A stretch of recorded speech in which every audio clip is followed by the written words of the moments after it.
Good morning, everyone, and welcome to War Room Impeachment on the John Fredericks Radio Network. This is episode 33. It is November 17th, 2019. We are live here in the Breitbart Embassy. This is Jason Miller, and we are joined from New York by Stephen K. Bannon. And Raheem Kassam is on assignment today. You can follow him at Raheem Kassam. Steve, do we have you on the line? Okay, we'll have Steve dial in just a moment. The breaking news this morning is the big Raheem scoop about contradictions in the testimony of William Taylor and all the breaking news from yesterday's releases. But first, constitutional law scholar David Rivkin. David, do we have you? Okay, this is live radio, so we'll momentarily hold up here, but I want to get right into it. So let's start off right off the top on last night's election results with Louisiana.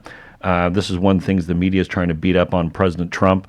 I think this is a Democratic governor who was reelected last night. Very close victory for the Dems. I think it was 50.4 to maybe 49.6. I don't read too much into it. When we had Scott Rasmussen, you say you're not reading too much into it. This morning, the liberal media is dancing on the grave of political grave of President Trump. They're saying he lost the House, he lost Kentucky. He lost the Virginia General Assembly, and now he's lost Louisiana. You know, these are Kentucky, the Virginia, particularly the General Assembly, and Louisiana are all red states or red districts. How do you counter that? Well, I disagree with him. I mean, when it comes to Louisiana, again, this is a Democratic governor who's being reelected. What we heard from Scott Rasmussen a week or so back is the Democratic base is fired up. They're at a 10 out of 10 motivation right now. Our side, quite frankly, Steve, just isn't that motivated yet. President Trump is not on the ballot. They're maybe at a 7 or 8 on the motivation scale. When you take a look at some of the other races that have come up recently, you had Kentucky, where Governor Matt Bevin, good friend of mine, but was literally the most unpopular governor in the entire country. The rest of his ticket all ran 10 points ahead of him. When you take a look at Virginia, which is I wouldn't say it's even a purple state anymore. I would say that it's blue. It was only a matter of time until the Democrats were going to get both the Senate and the lower house of delegates back on board, particularly in those suburban areas. There are no more Republicans in Northern Virginia. There was one, now there's 0. But there are some signs of concern regarding suburban turnout and also Democratic base motivation at this stage in the cycle. So that goes back to Scott Rasmussen's point about they're fired up, and impeachment is really a motivational tool for them. Let's go to. Do we have Brother Rivkin yet? Because I know we got a lot to go through with that, and I want to come back to the political. If he's on, let's go to Rivkin. David, do we have you? Yep, you sure do. Excellent. Well, thank you so much. If we just get producers to cut that volume up a little bit. Can we start with this, Jason? I want to start with this amazing op-ed in the Wall Street Journal. Once again, Rivkin brought it, and this is this whole obstruction of justice theory that we have Schiff hammering us over the head with every day. Yeah, David. Yes. Yeah, go ahead, David. It's a major problem. It's a major problem because both Steve, we're going to have articles of impeachment that would accuse the president falsely of obstructing congressional inquiry. So it's important to explain why this is completely illegitimate. Second, I have a pretty good idea that what the Democrats are going to do, and you get this House Judiciary Committee, they're going to have a resolution that basically would dramatically curtail, gentlemen, even at the House Judiciary Committee stage, the opportunity for his lawyers to call witnesses and do what lawyers typically do, because the president has not forcibly cooperated with the House. So we're going to have both articles of impeachment, falsely accusing him of obstruction, and they're going to use this, they meaning House Democrats, to impede his ability to be treated fairly, if it's at all possible, in the House Judiciary Committee. And David, you took it a step further and even called it a political sham. What can you say about this revolving or this roulette wheel of legal allegations that Schiff and the Democrats are throwing out? I mean, we have extortion, we have bribery, we have obstruction, we have quid pro quo, we have all these different allegations that they're throwing out there. What does that say about their argument and the merits of it? Oh, it's infinitely malleable because they don't have a good argument. A couple of points. Schiff made a statement a few days ago which basically states that the framers had a broader definition of bribery. In the founding era, the bribery meant that you did not have to quid pro quo. I would urge your listeners to read an excellent op-ed on this very issue. Actually, excuse me, not bad. An excellent editorial in the Wall Street Journal that cites William Blackstone, and other sources. That is a complete fabrication. It's a lie. There always had to be quid pro quo. So basically, what we call it extortion, what we call it bribery, you call it campaign finance violation. When you have a moniker, there has to be some exchange of something tangible, like allegedly withholding of aid, for some other tangible benefit. And there's absolutely no evidence of any tangible benefit. And it has to be tangible benefit. By the way, I am not at all convinced that even if you assume that there was a real hard push to open the investigation into Burisma, that qualifies as a sufficient quote. Because its value is impossible to estimate. It actually turned out not to be particularly valuable, turned out not to happen. So, the Democrats are basically coming up with different monikers to describe what is the high crime and misdemeanor, and every one of them is as unconvincing as a matter of law as the previous one. Steve, your thoughts? Yeah. One thing I want to go to is what's fascinating me about your op-ed is to you talk about the types of immunity, right? The types of immunity that the executive branch has, or the separation of powers. And I think what's been very confusing, we've tried to unpack this on the show, is they're going back and forth between bribery and these other, potential high crimes and misdemeanors are trying to define it, is how do you actually get witnesses, and who are the witnesses that actually have direct access to the president?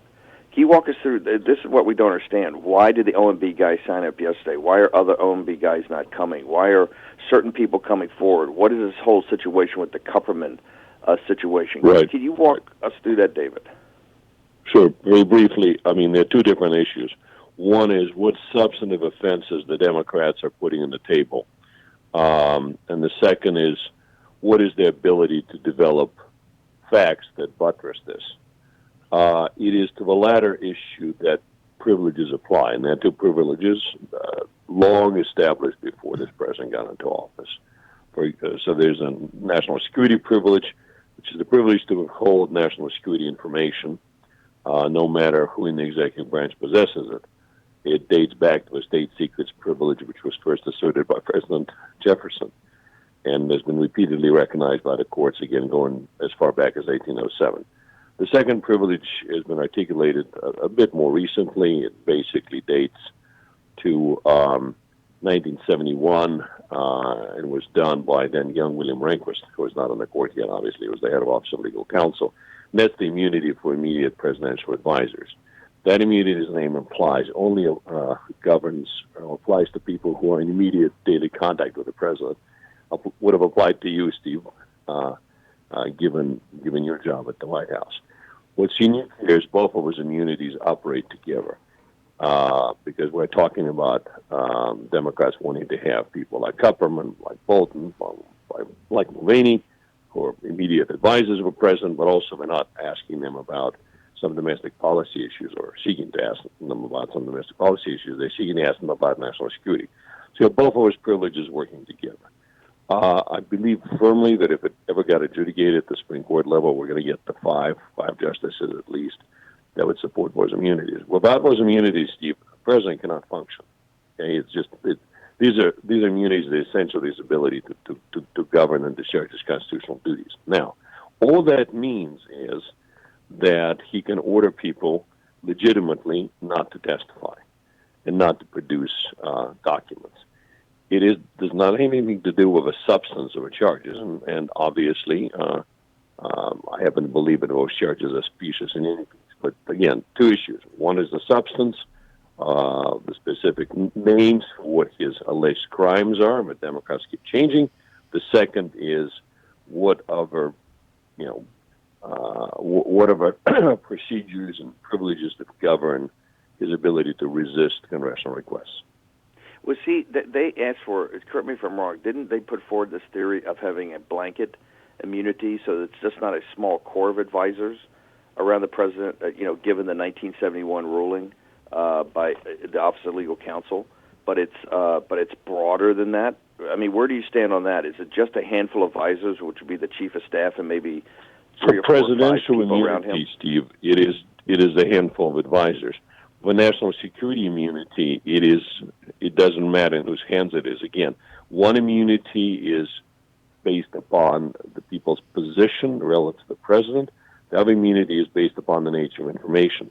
If a GS-15 at the CIA has information about vital national security type secret, it is not. The president can resist producing it, even though it's a GS-15 and not the national security advisor. Okay. Would the Ukraine situation, which was essentially not an arms sale, but giving them a military aid, would that fall under the high a national security meeting? Absolutely. We're talking about a sensitive foreign policy issue. Ukraine is an important country. It's tied up with our relations with NATO, with Western Europe, with Russia. It qualifies amply. But look, the Democrats are not really interested in getting this information.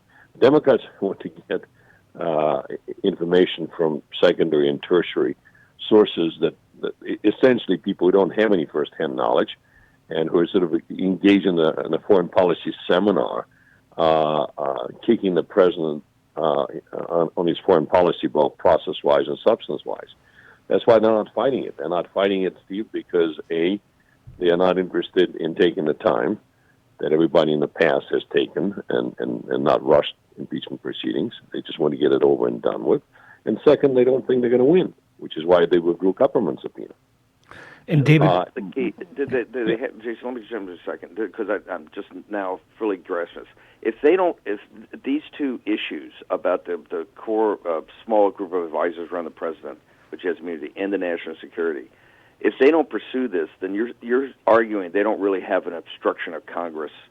Yes, and I say exactly that. There are two key points in the piece. A, you cannot charge the president of obstruction because he is standing in his constitutional privileges, and absence definitive Supreme Court adjudication of a contrary he is fully entitled to do what he is doing. But the second point, one you just raised, is equally imperative. To the extent the Democrats are not trying and would be unable to get credible first-hand information on the president's stance of mind, they, again, if they proceeded in good faith, they would not be able to bring a single article. By the way, I have written before that it is impossible for the president to violate a high crime and misdemeanor, even if he explicitly told Ukrainians to commence those investigations and explicitly tied the dispensation of military aid for it. As a matter of fact, we're not going to get into it. The Democrats obviously feel differently. They feel that if you can establish the quid pro quo here and then dress it up, bribery, coercion, etc., they're doing fine. My point, and the one you just articulated, is they cannot get to the credible evidence of a quo talking to, Mesta Ivanovich, Mesta Sondland, who may have talked to a president 2 or 3 times. Certainly not to William Taylor or this fellow Kent. Most of them never even met the president in their entire lives. You know who would be the best person to get the evidence like that from? John Bolton, Charlie Kupperman, okay? And that they're not really trying to get at that. Are they not pressing to get a judicial ruling on any of this? And if they No, don't get that judicial are, ruling, you're saying they're not going to have a they leg are to stand trying on bringing a charge of like obstruction. that. They issued a subpoena to Kupperman, who was Bolton's deputy and acting national security advisor for a couple of weeks after Bolton left. As soon as Bolton's lawyer, Chuck Cooper, a great lawyer and a good friend of mine, brought the lawsuit asking the court to adjudicate, I mean, that's the American way, isn't it? The president told Kupperman not to testify. The House issued a subpoena to Kupperman. Chuck brought a lawsuit in the District of Columbia before Judge Leon, also excellent judge. Guess what the Democrats done? They withdrew a subpoena. And they ran to the judge and said, this moots the case. I hate to sound technical, but mooting the case basically means there's no live case in controversy. So certainly doesn't look like they want to adjudicate this. David, so we still see, even as you lay out here, the presidential privilege, and I love the way that you deconstruct how it's just impossible for there to be any kind of obstruction claim against President Trump. I think that's really the best I've ever heard it laid out in a simple to understand way for War Room impeachment listeners. But we still see some administration folks like Mark Sandy, the OMB official, Lauren Cooper, the NSC aide assigned to Vice President Pence, coming forward and testifying in front of Congress. What should the administration be doing, and is there some sort of injunction they should be laying down here? No, this is an unfortunate reality, and not to be critical of any person in particular, but obviously the president has instructed them not to testify, and they're testifying. It's certainly a firing offense. I don't know if any of them are going to be fired. It's regrettable, but it doesn't diminish any privileges. But look, we have, as some of you know better than I do, we have an administration that unfortunately has never been in full command of all its personnel. I mean, whether it's Colonel Windman or a whistleblower or somebody at OMB, I am surprised that those things are happening. I would have preferred that everybody who's been asked to testify would have followed Kupperman's approach, which is entirely fair. And as I said, what's more American? You tell me to do one thing, Steve tells me to do another thing, and I go to court and say, please tell me who is right. But I don't have any good answers as to why they're testifying. I don't know. I've met them, but it's regrettable. But what's regrettable in particular, think about it for 2 seconds. You are inevitably getting the skewed information that relates to the key issue of a quo. Skewed both because you're not getting the most senior people who really understand the president's mind, and it's the state of mind that's the key here in figuring out whether it's a quo or not. But second, you remember the expression self-selection? You have self-selection in terms of who testifies. The more senior people or most probative information not testifying, and the people who are testifying are the ones who seem to be eager to do that. So kind of double selection bias. Very unfortunate, but there's not a whole lot we can do about it. The president cannot go to court. There's Ambassador Sondland this week. Does he have an option? People who work for him. What would happen if he decided not to show up? If he decided that he did not want to testify, what would they hold him in contempt at Congress? What would actually happen if Sondland decided? Yes. That is the case, and Congress obviously there's inherent contempt power of its fallen disuse, which is you can get grabbed by the surgeon in arms and put in a detention underneath the Capitol. But that hasn't happened, and is not likely to happen here. No, they asked the Justice Department to have a U.S. attorney, most likely of the District of Columbia, to prosecute you for contempt. Of course, DOJ is not going to do that. By the way, there is another Office of Legal Counsel opinion that makes perfect sense that states very clearly the following, that you cannot be guilty of contempt if you're complying with the lawful instructions of the President not to testify and not to produce documents. It's a great point. David, we can't let this go any further without jumping into the big, huge splash from Friday with the president's tweet during Ambassador Yovanovitch's testimony, which she's already there, she's testifying, and the president defends himself with a tweet talking about Yovanovitch's muddled record in foreign service. Let's go right to the Adam Schiff question about witness intimidation. Was this witness intimidation, and is this going to hold any water as the Democrats continue to freak out? Of course not. I was explaining this point. Actually, my wife asked me the same question last night, and I said that the definition of intimidation is a kind of message, and this is I'm almost being pedantic in how I slice it. The person of reasonable intelligence would construe as threatening. You can read this message, a tweet, 100 times. There's absolutely nothing intimidating about it. It doesn't contain even a hint of any physical or other kind of danger. So, I mean, we're basically in a world where Adam Schiff would say that if you say you're a bad person, or you're a jerk, okay, or maybe some other words that don't belong in the public domain, and that's supposed to be intimidating, that's ridiculous. I love it. Steve? Yeah, right before we let you go, David, quickly, The Hill this morning, the newspaper is leading with this whole controversy over the trial in the Senate.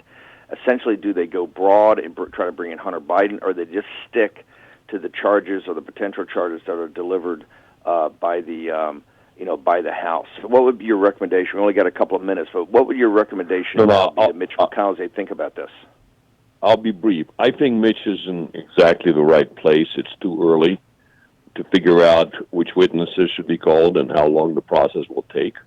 I mean, I don't think they should wait until the last minute, but it is too early. It depends on how things unfold. But there is one point which I will feel very strongly about. So we know there's no mystery, sadly. There are going to be articles of impeachment coming. Okay, it's not really an impeachment investigation. They're going to impeach the president. They're going to have substantive articles saying this is a high crime and misdemeanor, that is a high crime and misdemeanor. They're going to have some process charges like we've been talking about.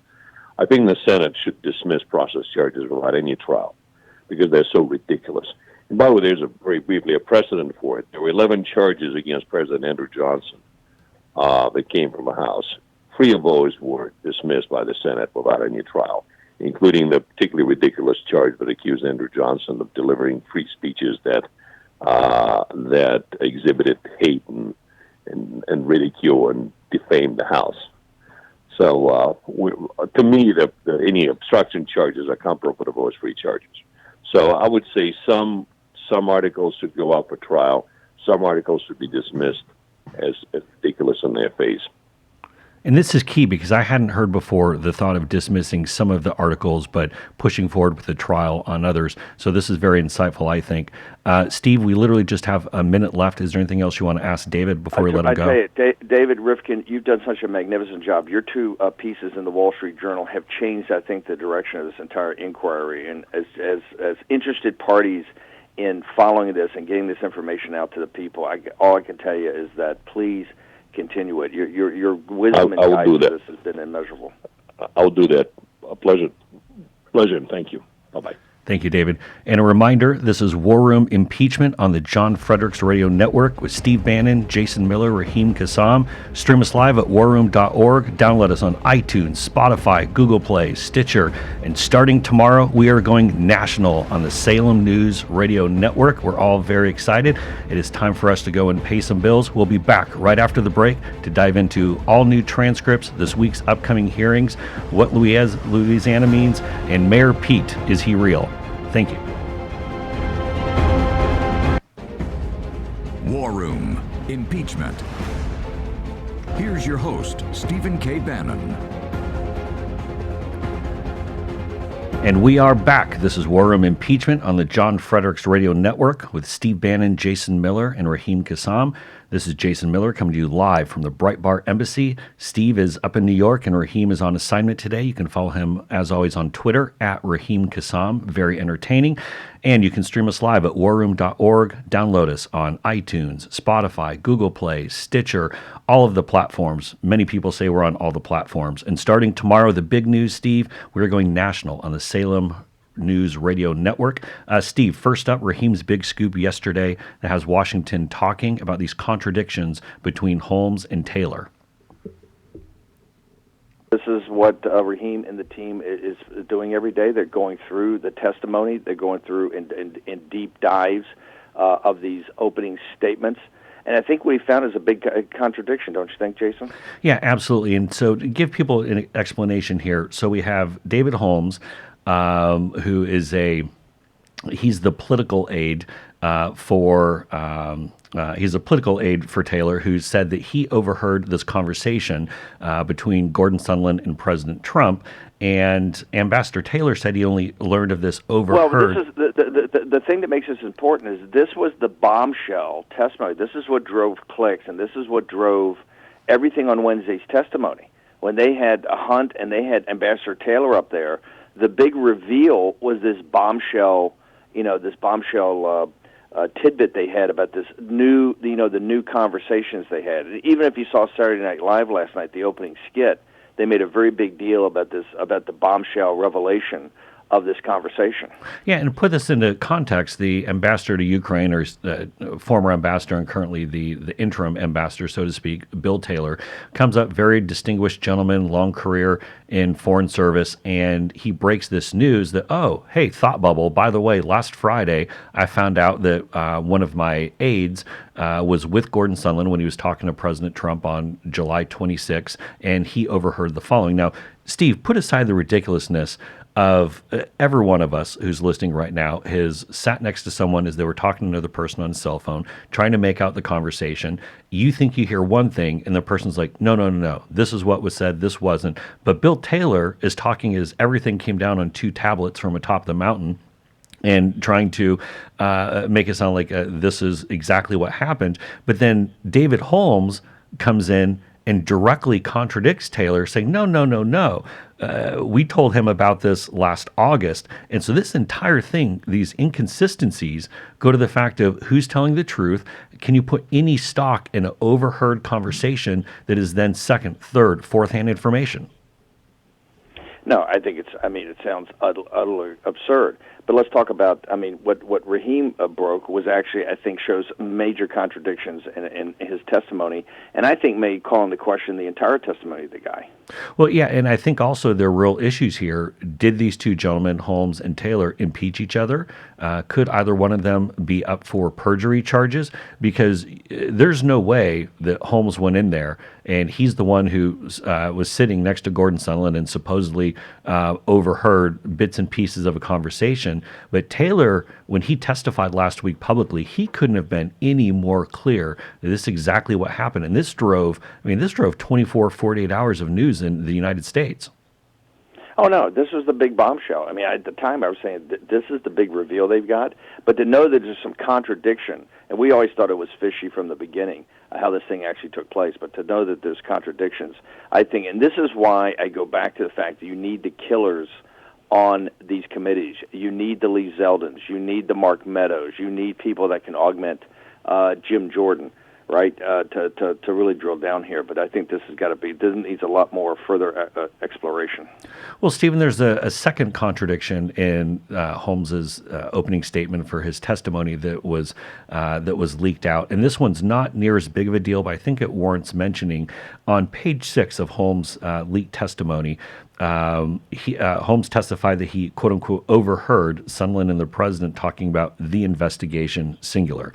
But when Taylor was up there on Capitol Hill in his public hearing, he was talking about investigations, plural. Now, why does this matter, this singular versus plural, investigation versus investigations? Again, when you're talking about someone overhearing part of a cell conversation, and then second, third, fourth-hand information to other people, yet they come forward and testify as if it's the exact truth, it just goes to the nature that these details are all over the map.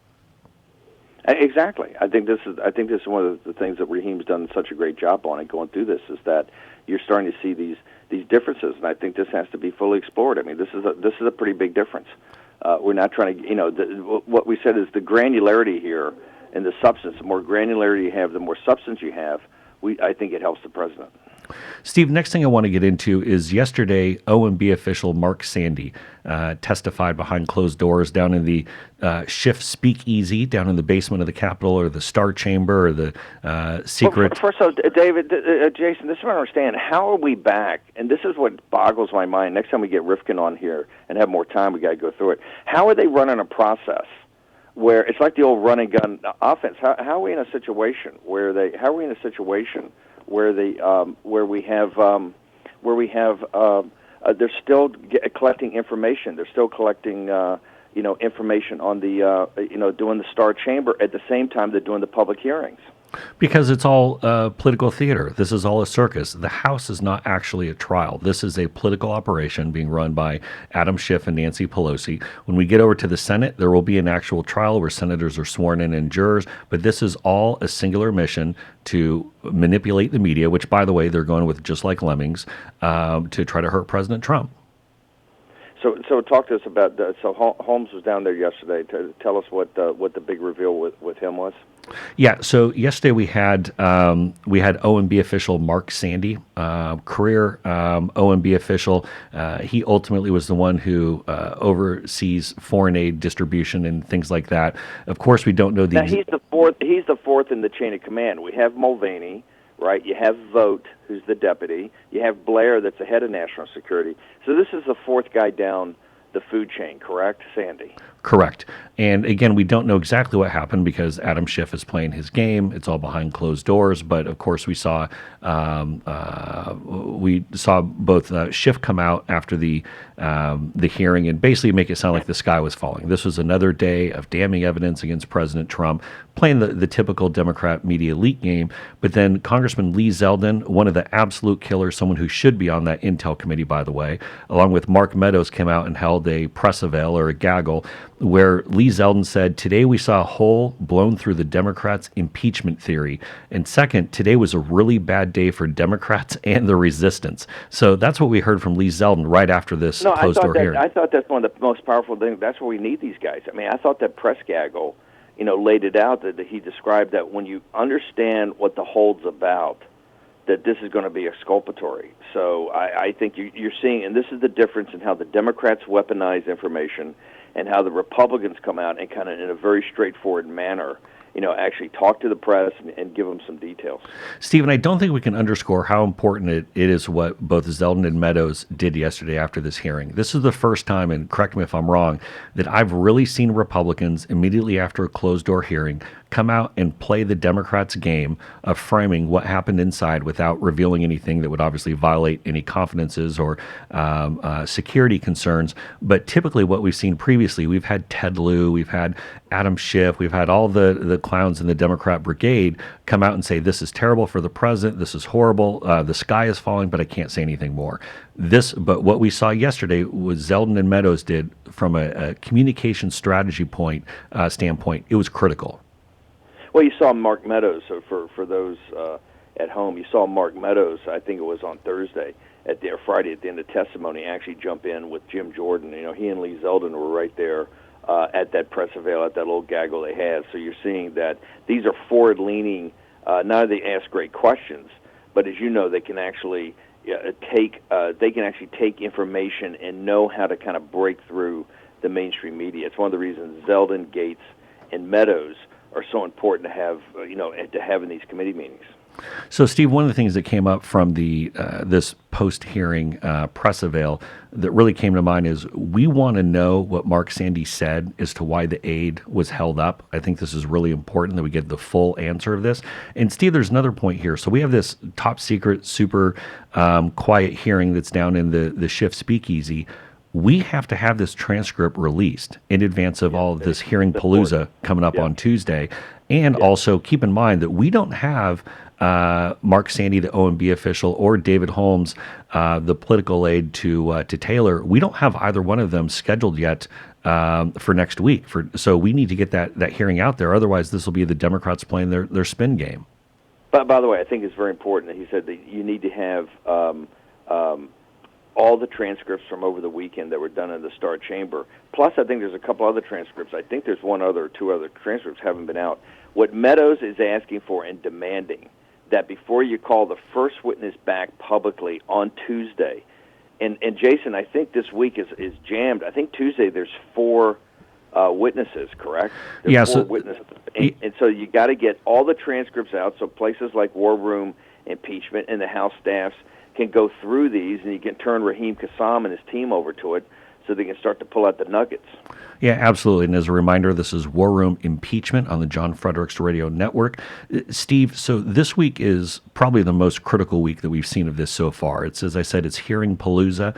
On Tuesday, you have 4 public hearings. Wednesday, you have 3. And Thursday, you have 1. Let me go and give you the TikTok, and then, Steve, let's get into the one that's really going to matter for this week. Yeah. So Tuesday in the morning, we have Lieutenant Colonel Alexander Vindman.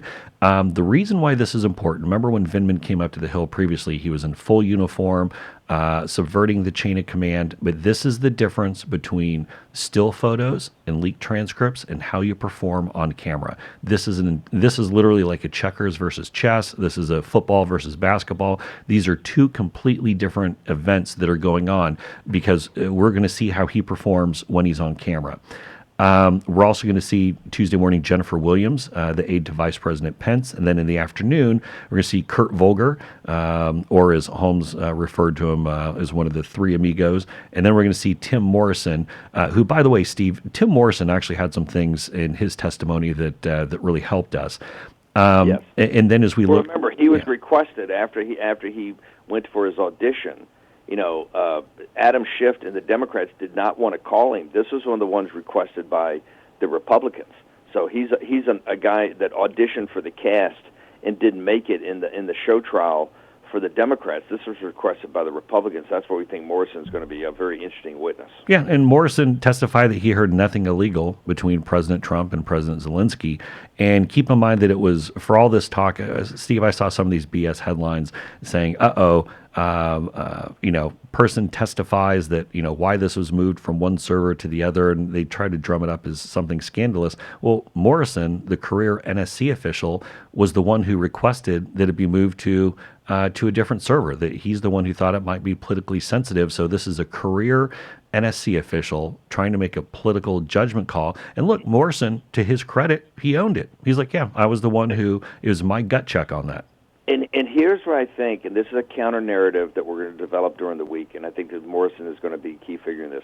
Morrison makes a big deal about it in his about talking about the chain of command, and he specifically calls out Fiona Hill and having Vindman and others just go to the White House counsel's office and be able to wander in and out and not take it up to the chain of command. He specifically states he stopped that the previous person that had his billet, who was Fiona Hill, had a different management style, and that he believed in the chain of command, and the way that you could get this information up in the proper way was to do it through the appropriate chain of command. I think the chain of command and issues related to that are going to be quite fundamental about showing that this was just a policy difference, that what we have here is a policy difference in the interpretation of what corruption was, and part of it being, as we've argued, is pretty straightforward. Taking in the most corrupt country in Europe, and one of the three most corrupt countries of the world, as laid out by Ernst & Young in the Guardian newspaper, you don't want to infect it with American crony capitalism, which is what you had under the Bidens, and which to me is one of the centerpieces of this.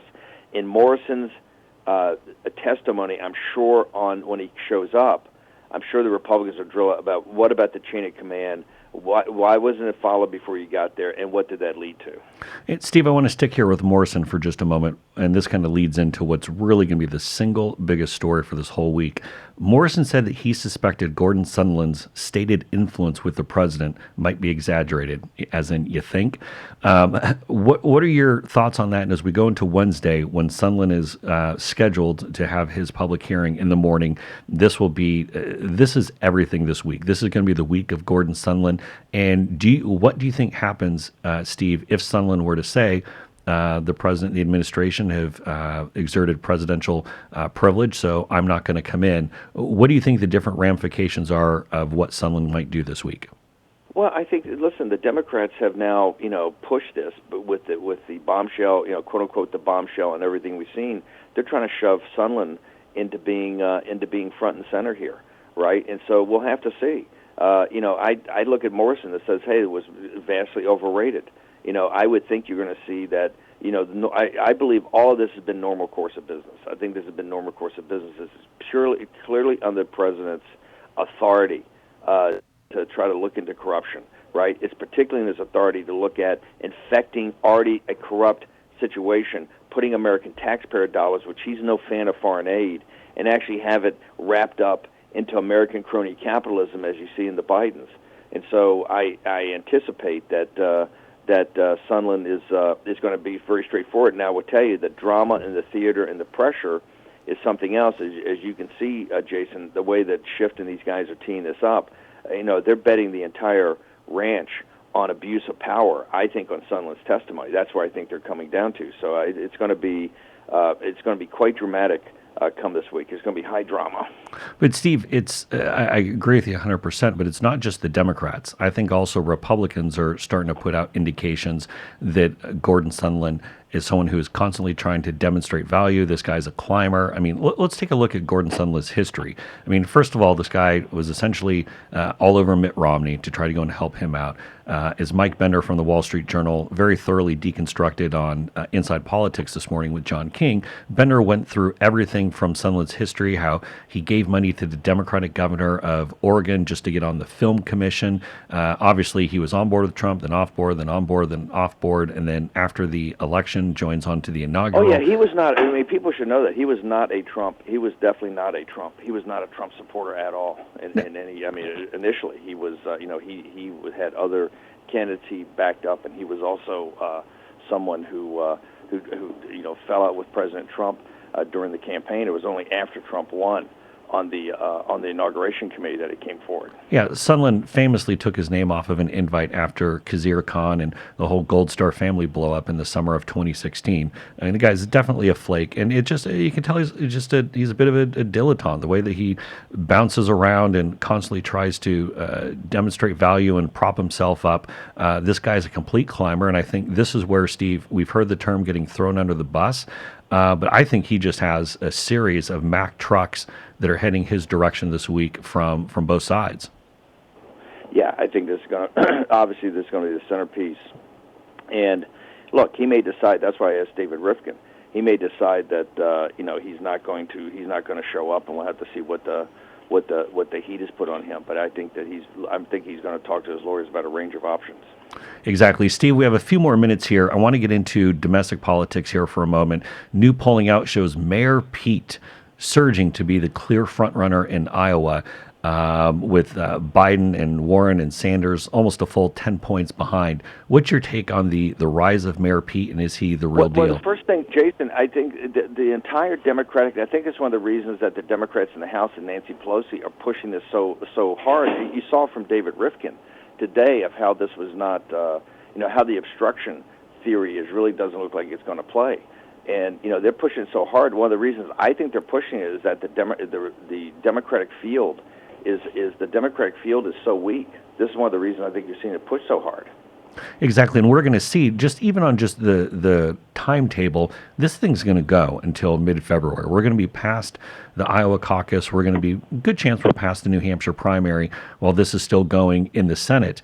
It's very clear that Democrats feel better about their messaging options attacking President Trump than they do promoting their own 2020 candidates. But I want to talk about Mayor Pete for a moment here, and I think, Steve, I was chatting with a reporter this morning, and I said, one thing people got to keep in mind is that Mayor Pete, at least politically speaking, hasn't been punched yet. And as soon as Biden and Warren and Sanders decide that they actually want to win in Iowa, that they actually want to compete there, that's going to change. They're going to go after Mayor Pete and start chopping him to shreds. And I think the big takeaway, well, I would love it if Mayor Pete were the Democratic nominee. First of all, I think there's 0% chance. I just don't see it ever happening. Well, I would love it. I think President Trump would absolutely crush Mayor Pete. I don't think Mayor Pete could go toe-to-toe with President Trump. And the media reports, even watching Inside Politics with CNN this morning, Nia Malika Henderson was hammering on the fact that Mayor Pete has real issues with turning out elements of the Democratic base, and they just won't accept him as a candidate. Look, I think any guy that volunteers to go in our armed forces, I clearly think are good people. I just in a time of increasing global economic issues, in a time where you got Hong Kong today, you may have the Chinese People's Liberation Army enforcing martial law. You have these major situations with China, with Russia, in the Middle East, and now in Latin America is on fire. I just don't see the American people, turning to a mayor of a small Midwest town that's really never done much more than that. I mean, he seems like a nice guy, but we're in a time of this is a time of real turmoil. I just don't think when you start going through it, I think he's essentially a media creation. I just don't think when people really start weighing, measuring it on the Democratic side, that they're going to feel he's somebody who can stand up to President Trump, not just on the debate stage, but really as you go around the nation, and particularly in the upper Midwest, and talk about the vital issues that really affect American workers and American families. Steve, I would almost disagree a little bit and say I think you're being a little bit too kind to Mayor Pete. I think, as President Trump said, he's the Alfred E. Newman reincarnated. I just don't see the strength. I would love for him to be the nominee, but you know what? I mean, I'd love to be 6'4" and 200 pounds, but neither one of those things are going to happen anytime soon. So look, we're going to have one of the other clowns, whether it's Warden or Biden or Sanders. Steve, let me jump in. I know we got some other stuff to cover, and we're probably going to get to it tomorrow because this week's going to be one of drama.